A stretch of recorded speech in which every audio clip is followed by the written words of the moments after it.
Commanding officer of Kuga Battalion of 46 Assam Rifles, Colonel Viplav Tripathi, 41, spent the night of November 12, 2021 at Bihang Tea Village in Manipur's Churachandpur district, where he had gone for a community outreach program. As was the practice in such outreaches, he had taken along with him his family, wife Anuja, 33, and 8-year-old son Abir. The next morning he made his way back through the dense jungles towards his district headquarters. Traveling in a black military bolero, he was accompanied by a quick response team of 12 armed troopers in a convoy of 4 vehicles. One had to be careful nowadays in the border areas between Manipur and Myanmar, which boasted of at least 40 militant groups. Though traveling with family was protection enough, militants almost never harmed non-combatants in an unwritten code of ethics. And anyway, militancy was down. Most of the tribal militant groups were in various stages of peace talks with the union government. Just a few days earlier, Colonel Viplav had celebrated Diwali with his family in Manipur, a place where he was recently posted to in July. Previously, he had served in Mizoram, where his mates referred to him as Josh Machine for his enthusiastic and successful anti-drug drives in the state, where he tenaciously went after poppy cultivators. A policy he was expected to continue and even ramp up under Manipur's Meitei BJP Chief Minister Biren Singh. But the anti-drug drive was affecting the militants' main source of livelihood and their ability to buy weapons. Tension was in the air amongst Kuki-Zomi Hill tribes against the Chief Minister's border fencing project with Myanmar, because their traditional homelands straddled both sides of the border and their frequent intermingling would be affected. Meanwhile, another fault line was building up among the two major Manipuri ethnic groups, the Vaishnavite Meiteis and Christian Kukis. Due to Christian missionaries, many Meiteis had embraced Christianity, leading to Hindu Meitei outfits becoming more radical, resulting in a major Meitei-dominated Maoist insurgent group so alienating Christian Naga Hill tribes that they broke off and formed their own faction.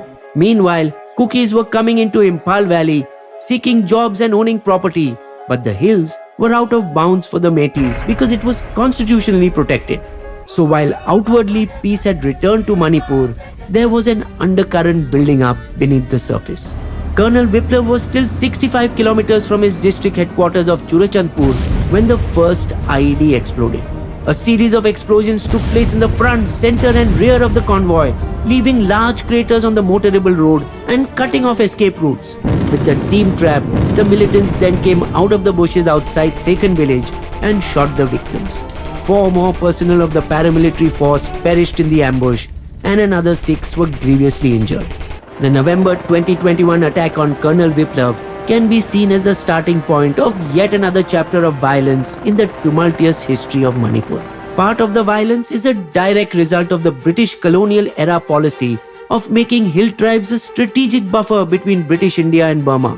When Kukis, who have their roots in Chin state of western Myanmar, first arrived in Manipur during the 1830s and 40s, the Meitei Raja of Manipur, Noor Nara Singh, let the British decide where they should settle. Colonel William McLoach, the British political agent at the time, placed them in the hills as a first line of defense against the Burmese. We know this because he documented it in a note to the British Governor General. I put the Kukis in the hills all around the valley, where their presence would be useful on exposed frontiers. So successful was the policy that the then Bengal government did the same. A large colony of Kukis in the neighborhood of Lanting to act as a barrier for North Kachar. But after Upper Burma was annexed by the British, military aid to Manipur was reduced substantially. With the Raja no longer considered strategically important, the Brits now treated him with scant respect. So the Meiteis rebelled and killed the British political agent, the Chief Commissioner of Assam and several other officers, leading to the 28-day 1891 Anglo-Manipur War, which quickly ended the Meitei rebellion.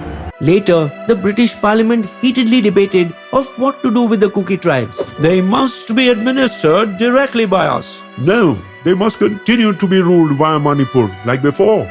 A middle ground was found for hill tribes to be supervised by the British, though the buffer strategy was still kept in play.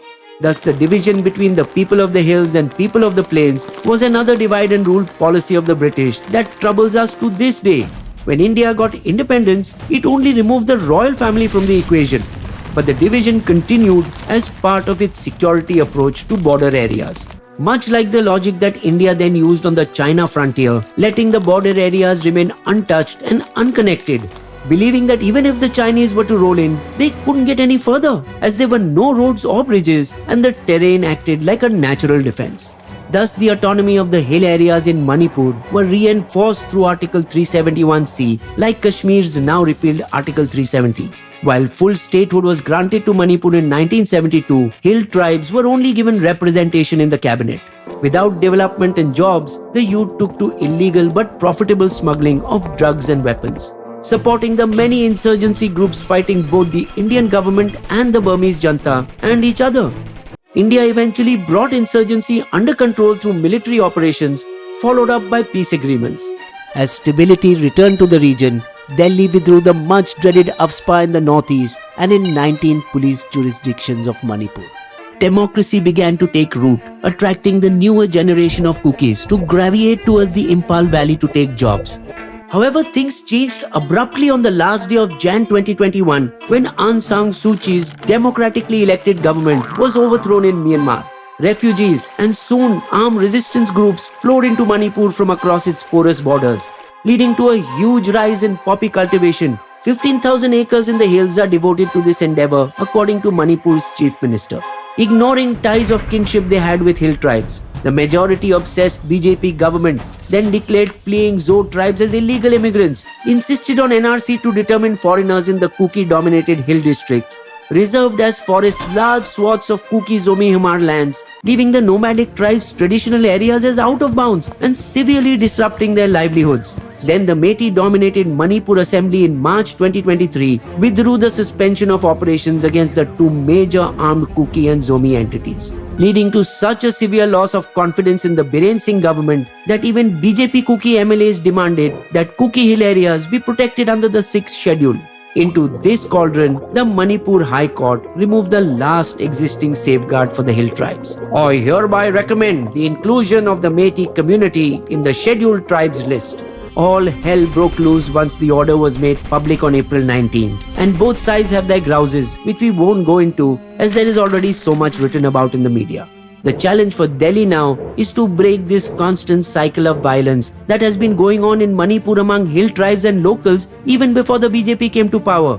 One way to see the current problem, despite the conflict being along ethnic lines, is that this was a cry for democracy among hill tribes and for faster integration with mainland India, because the issues were similar to mainstream states in the country: reservations, sharing of land resources, and political power. In a telling event this 76th Independence Day, Kuki-Zomi Hamar communities celebrated the occasion by screening Bollywood blockbusters at a makeshift open-air theatre in Churachandpur, breaking the ban on Hindi movies clamped by an armed outfit 23 years ago to stall the tribe's process of Indianization. Therefore, time has come that hill tribes cannot be treated as a buffer any longer. Special efforts are already being made to bring development to the hill areas with #East-West Interconnect. Article 371C must be done away with here too. However, land rights for Kukis still need to be protected due to the huge financial inequalities between the two communities. The border between the northeast and Myanmar and Bangladesh must be fenced and patrolled to keep Myanmar's problems from becoming our problems.